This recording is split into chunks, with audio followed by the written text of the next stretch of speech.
even for them to rent a place where they can keep these 15, 20, 30 girls is next to impossible.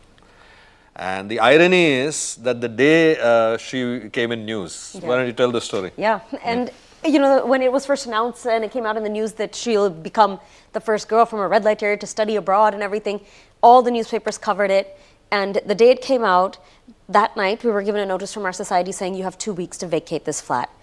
We went back to them and said, like, what is the problem? We've been here for a year and a half and we've never caused any issues with anyone.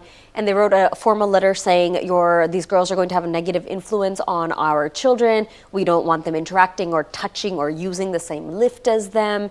You know, all of those kinds of like very, I don't want you to name the society because those idiots don't deserve to be named.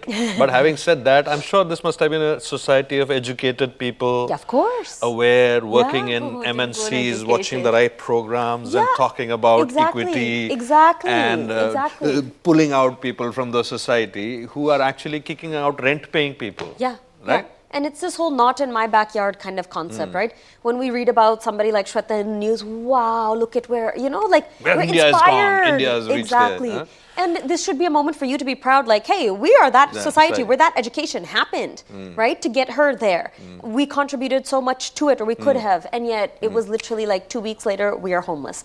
We've now been through, that was our second eviction, but we've now been through 8 evictions in the past 12 years that I've been working.